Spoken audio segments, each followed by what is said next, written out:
Добро вечер. И во Добро вечер, раката... благодарам за поканата.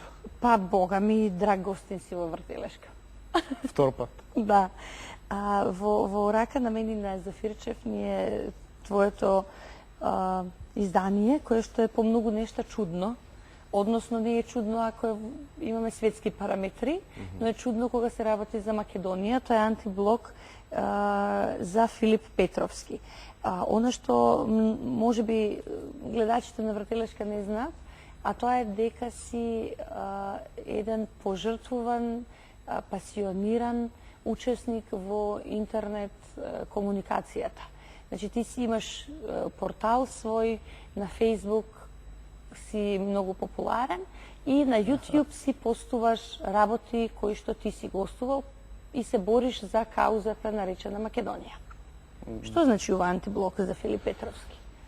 Па, пред година и 3-4 месеци вака сурфајки, барајки некои резултати поврзани со името и презимето, сакав да видам, бидејќи за секој од нас има многу работи на интернет, тоа е интересен еден нов светски поредок, односно како се собираат и споредуваат податоци за секој еден од нас. Сакав да видам што всушност пишува и кој пишува, односно што е постирано на интернет.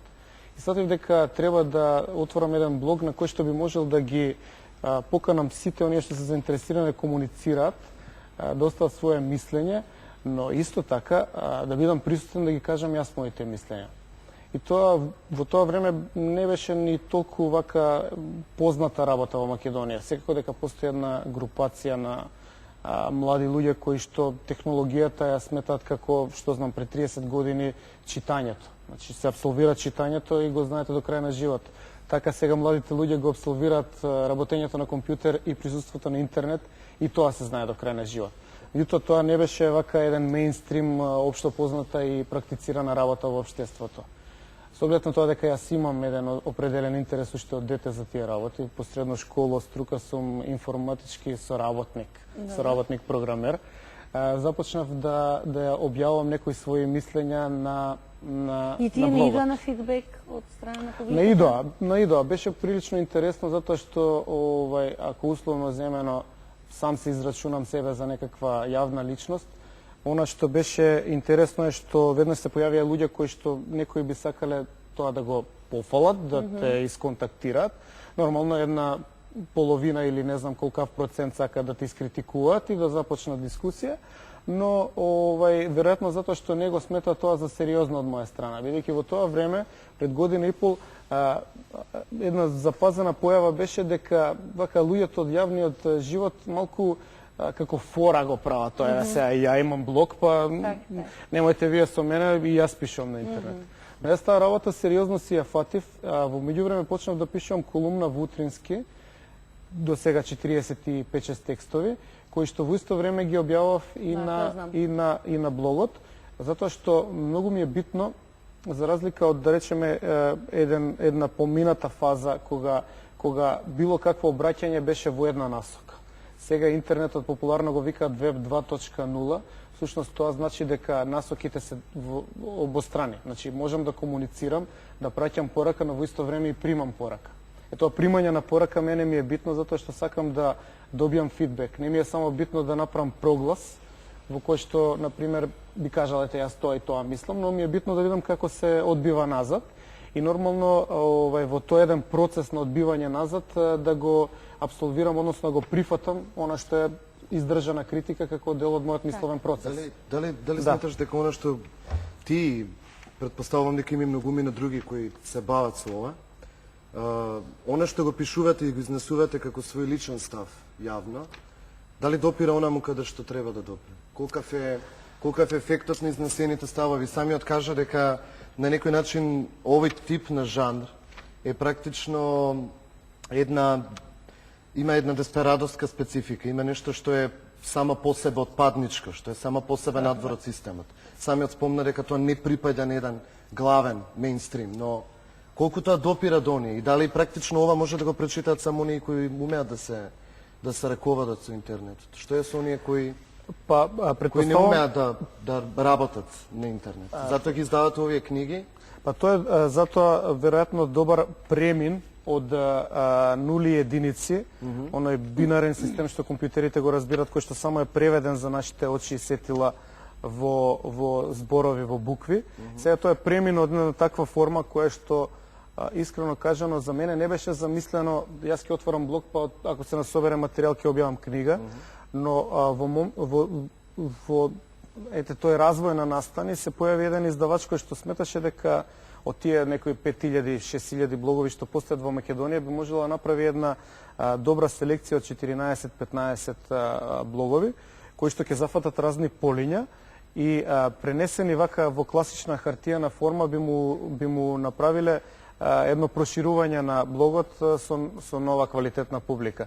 Тоа е една дебата која што, не знам, постојано се одвива во која форма книгата треба да биде. Дали е тоа приемање на монитор или е потребно да ја имаме во хартијана форма за да можеме да ја примиме како книга. Јас мислам дека во 21 век таа дебата ќе трае цело време, но не мислам дека може да биде поразена како медиум класичната книга. Предпоставам дека некаде на пола-пола ќе се изедначат и така што ова објавување на книга го разбирам само како проширување на можноста за токму оние кои што на некој начин имаат како постара генерација некаква одбивност спрема тие нови медиуми. Оти тоа не е ништо чудно. Секој нов медиум, односно појавување со нова генерација е абсолвирано, по старите генерации потешко се приклучува.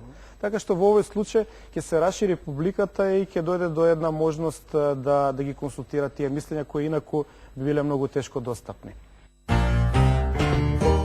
Such a night. Such a night.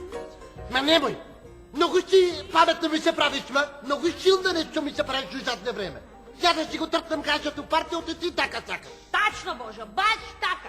Оти ја така сакам. Разбираш, нема више време да другу. Дали ме гледаш равно очи? Равно те гледам. И дали ме разбираш што ти зборам? Се.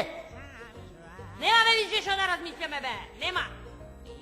Нема што да се консултираме кој у која партија ќе влезе без 17 години, изгубиме без јебаме мајката ме више. Нема што да се консултираме у која партија ќе да разбираш.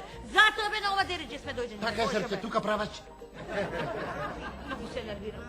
Ама немој да ми се нервираш, тя срце, мајко му, немој да ми се нервираш, ја не го правам обето да се нервираш, да се разбереме како Не, Боже. Треба да се опријат, да се кој се певава. Јас ти скурнази, Боже, ја. Многу си скурнази. Не Тоа сум си више права. глупа, Божо. Не, далеко си срце ти од глупа. За политика као тебе не сум. Него политички ја сум продуговена, Душо. Не дозволявам више да ме влечат за нос. Разбираш? Зато има да подпишеш Сашка.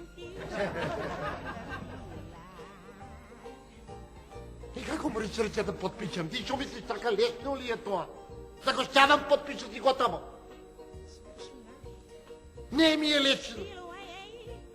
Васка, што чај имаме ја од тоа? Ма што фајда имаме ја од тоа? Имаш фајде ти, Божо. Ај ти таа работа, имаш. Ео што? Оти ја така бе сум ја наредила работата, Ти си разбираш ја ли ме? наредила? Да. И што си ја наредила? Ето, Нема бе више ја и ти, Божо, ко слепи кучки тука 20 иста партија. Не, Божо, нема више така. Лола не игра више така. Како срце, оче? Нема. Сега кој да дојде на власт, 20 ајрди имаме, разбираш? Значи ти уедна, А неко до сега друг. причани, нецеливани со прстот уста. Не више така. Да, срце, у иста Не, партија не, која бевме со прстот во уста. Не. Значи ти срце предлагаш, ја во една ти. Чекај, Лола, што мислиш че ја глупчу? Ау, сега сум те фатил и сум те сетил, што ти мене ми потурнуеш. Значи ти срце веќе си подпишала, а? Ау, си предвидно не дала. Ау, црна Лола! А мене не ми кажа.